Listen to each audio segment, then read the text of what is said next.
Assalamualaikum warahmatullahi wabarakatuh. Perkenalkan, nama saya Nur Marsya Maharani dari Fakultas Ekonomi dan Bisnis Prodi Manajemen. Di sini saya akan menjelaskan bagaimana negara terbentuk. Kita semua hidup di dalamnya, tapi kita nggak sadar gimana cara kerjanya. Secara garis besar, ada 5 poin yang akan kita bahas. Poin pertama, apa itu negara?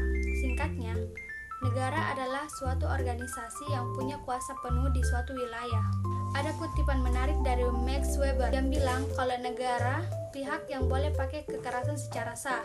Maksudnya kalau orang biasa nahan atau maksa kita itu namanya kriminal. Tapi kalau negara biasanya lewat polisi atau hukum, itu namanya penegakan hukum. Terus poin kedua yaitu syarat jadi negara.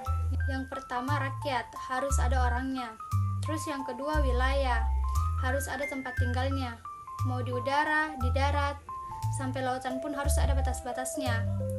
Terus pemerintah yang mengurus dan mengatur. Kedaulatan harus punya kuasa penuh atas dirinya sendiri.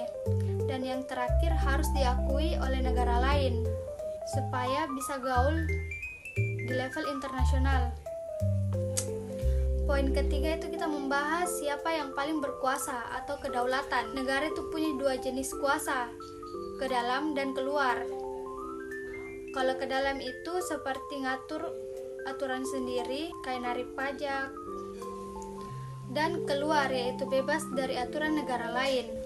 Sumber kuasanya bisa bermacam-macam teorinya, seperti ada yang bilang dari Tuhan, dari raja, dari hukum, sampai yang populer saat ini dari rakyat. Poin keempat, sifat sakti negara. Yang pertama, memaksa. Negara bisa maksa kita taat aturan pakai cara polisi atau penjara.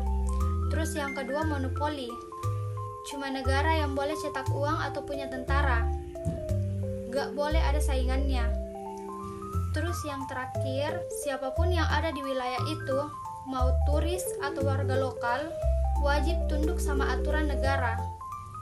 Gak boleh ada pilih-pilih aturan. Poin kelima dan terakhir, yaitu gimana awalnya negara ada. Nah, di sini ada 2 kubu pendapat. Yang pertama, kubu damai, atau bisa disebut dengan kontrak sosial. Bilang kalau dulu itu manusia sempat sepakat bikin negara, supaya hidupnya aman dan gak berantem terus. Jadi, kita nuker sedikit kebebasan kita demi dapat perlindungan. Terus yang kedua, kubu keras, atau bisa disebut dengan teori kekuasaan. Bilang kalau negara itu lahir dari penjajahan atau penaklukan. Yang kuat ngalahin yang lemah. Terus bikin sistem biar mereka tetap berkuasa. Itulah penjelasan yang dapat saya sampaikan. Sekian dan terima kasih. Wassalamualaikum warahmatullahi wabarakatuh. Labanang al Yaw